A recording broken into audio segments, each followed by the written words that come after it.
So let's start with question number 4. How can we do automated testing using Visual Studio Test Framework? So, so here's a simple login screen which I have. This login screen has a user ID text box and a password text box. In order to keep the test simple, what I've done is that I'm not validating the user ID and password from a database. It's actually hard coded. So if the user is admin and the password is admin, then the user is a valid user, and in case anything other than admin and admin is an invalid user. So what we'll do is that now we will try to automate these two test cases which we just discussed. So basically, when user puts in admin and admin, he will get something like logged in, and if he puts anything other than that, he will get nothing. So it basically just stands on the login screen. So we have two test cases and we want to automate this test case. So let's see that how we can do this using Visual Studio Test Framework.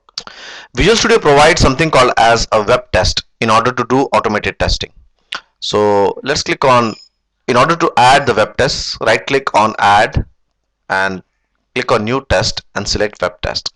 Now web test basically provides you a functionality by which you can record your test execution, and then you can play them again and again, and in that way you can automate it. So basically web test is nothing but it's a record and play kind of a testing framework. So let me just give a nice name to this. Let me give this login test case, login screen testing. Okay, and click OK. The time you click OK, it pops up the browser saying that please start running your test case so that I can record it. So you can see that at the left hand side it has given us record, pause and stop. So let's open our URL and let's put a first test case. Now the time I open my URL, it has recorded that request and as well as the response. So now let me put admin and admin. Now this request and response of admin and admin with a post is also recorded. So you can see that there is a second request and response node here, and it has, in this request and response, basically it has a post value of admin and admin in the user ID and password text boxes. So in this way our whole test our testing is recorded. Now let's stop this. The time you stop it, basically it takes the test, it takes you to the Visual Studio IDE where it shows you all the test what is recorded. So you can see that in your IDE basically you have two requests and response. The first request is nothing but the page, so it has nothing. The first request is just it gets the home page. The second request, when you actually inserted the admin and the admin values and you made a post, so that's the second request. So this is our whole test case. Now one of the things which you would have noticed is that when I actually ran my, okay, let me just go again to my login screen. When I actually entered admin and admin, it gave me a logged in message. So let me just go to the test case again and let me define here some parameters. Let me say that this test case is passed. So let me add a validation rule here saying that this test case is passed when you find a text in the browser saying it's logged in. And let's ignore the cases. Right. So in other words, this test case will only pass when I actually get the text in the browser as logged in. If I don't get the text, in other words, if I put a wrong user ID and password and do a login and I don't get any text, the test case has failed. So now that we are ready with our test case, let's start running it. In order to run the web test, you can see that there is a left hand side, there is a small bar here saying that run test. So let's run it. At this moment our test case will pass because we have the proper values of admin and admin. So the test case has passed, and if you see the second response, it will see the details saying that yes, the test case has passed and the text logged in is found in this. So pass if text found is true. Now let's go to our web test again and let's put in a wrong user ID and password. So let me put the user ID as 1 and let me put the password as 1. Now this test case should fail because in this case you will not find the value you'll not find the text logged in, right? So now let's run this test case.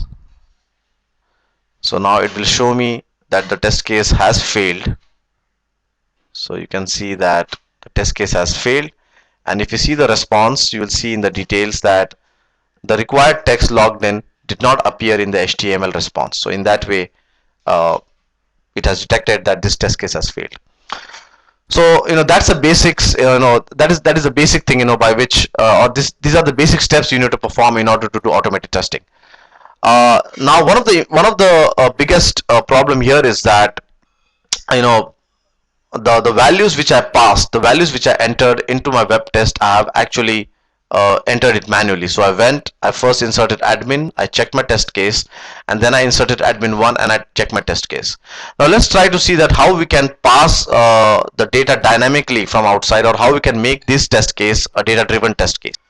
In order to make our web test data driven, the first step is that we need to create test data.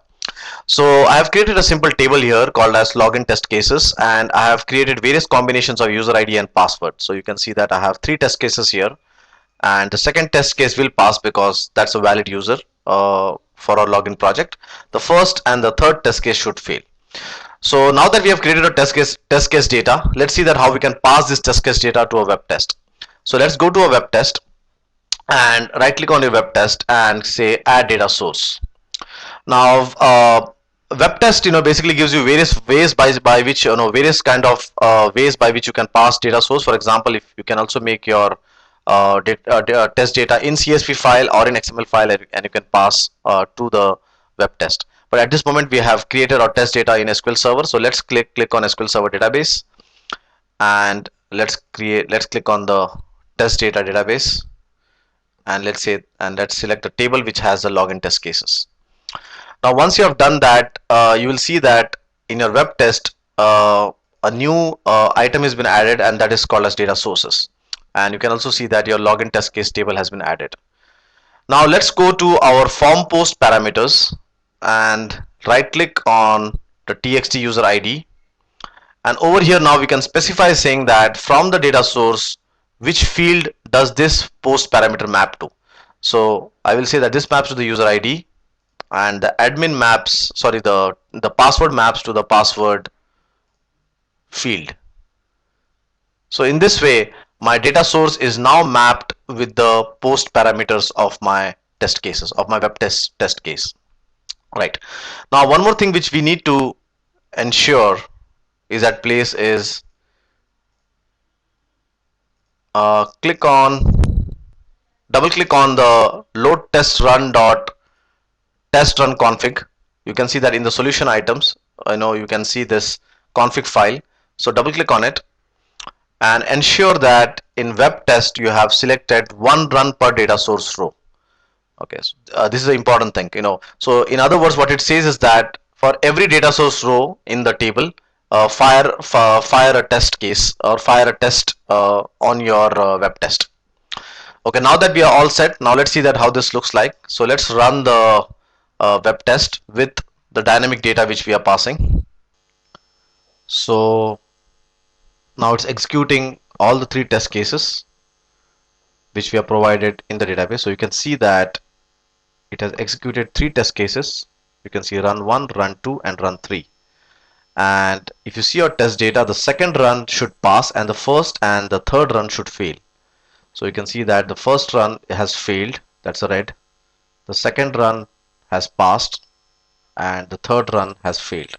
So if you see the second run, you can see that basically over here in the details it has said that the test case passed because he did find the logged in word in the response. So in this way we have made our web test data driven. So I hope that you enjoyed the automated testing video. In the coming up video we will be looking into that how we can do performance and load testing using Visual Studio Test Framework.